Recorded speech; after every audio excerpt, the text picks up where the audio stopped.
Hi, this is Paul. Today I want to talk to you about a card game, and I'm going to try to limit the use of the actual name of the game. There is a version of this called Shoot Happens, a nicer version of the game, but this is the original game. This is the original game plus 100 extra cards. This is a bonus deluxe set here. Normally the game just comes with 200 cards with the first portion of the game, but this is one that includes the first portion of the game and 100 extra cards.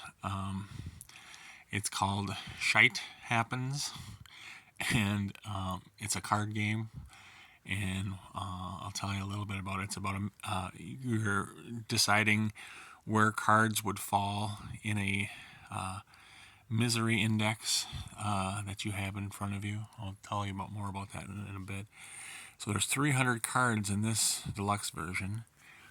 There's also another version, well, an expansion, 50 Shades of Shite, that has 200 more cards, and there's also another one that's Too Shitey for Work that has another 200 cards in it. Now let me pause and get set up here. Okay, I'm going through the rules here, and they have a www website. And you want to be the best at ranking shitey events from the least shitey to the absolute shitiest. And you have 30 shitey situation cards. Each card depicts a shitey event that could happen, that has happened, or could happen. As you'll see, some of the situations on the cards are pretty minor, like a bee sting, and some of them are more problematic, like finding a dead hooker in your bed. Each card has been ranked on our misery index. I gotta old stuff pause. The misery index is a ranking system that runs from 1 to 100. And this is the mystery index demystified. And an example where an enema would fall on the misery index, where chronic insomnia would fall, where bankruptcy would fall, and where a surgeon amputates the wrong leg would fall. You may be wondering, how did we rank the cards? Well, we didn't. We asked a panel of serious, highly qualified grown-ups to do it for us. Our panel includes marriage counselors, therapists, career counselors, social workers, collectively representing over 150 years of clinical psychiatric experience. Trust us, they know their shite. They carefully evaluated each event, even the moronic ones, considering such factors as anxiety level, emotional trauma, long-term psychological damage. After these were reviewed, we averaged our scores to create our misery index. Pause. The cards for Shite Happens aren't complicated. Shitey situation. At a restaurant, find condom and burger in the illustration of it. And the misery index number on the bottom, misery index of 50 for that one. Pause.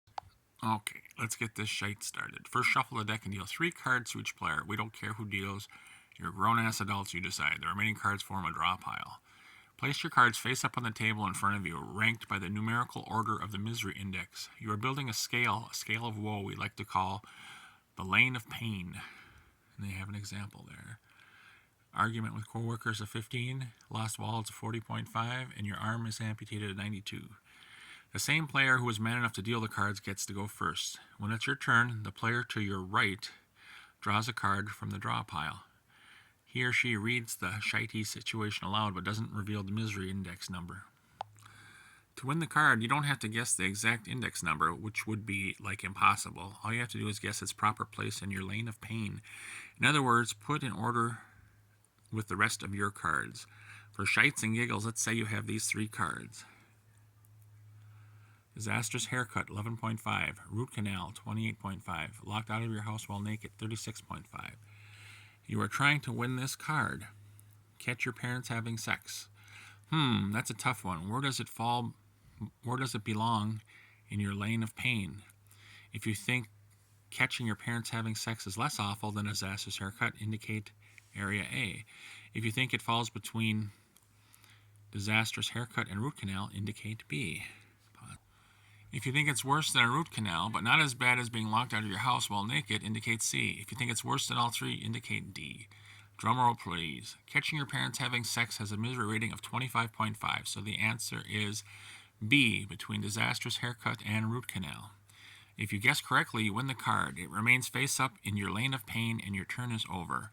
If you guessed incorrectly, the player to your left can steal the card by guessing where it fits in his or her lane of pain.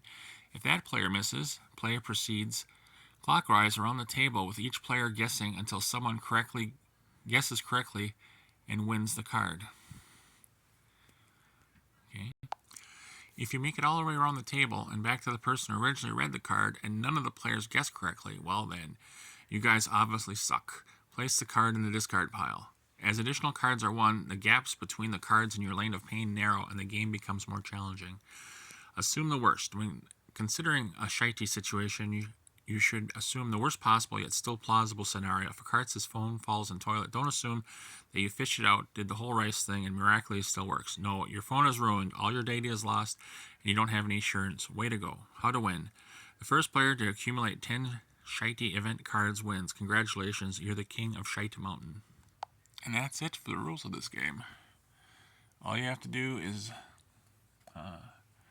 say where you think that misery index on that card lies between what you've got in front of you. And I believe, did I just read that whoever, the winner is the person that has 10 cards on the table in their lane of pain. Pause. It is a fun game, but there can be stuff on there that may bother some sensitive people. And especially if you're playing with the expansion sets here, they get a little more dicey. But yeah, there's I don't know, a lot of variety to this, and I think it's fun. It's a fun game. I'm not going to go any further. That's as far as I'm going to go. Thank you again.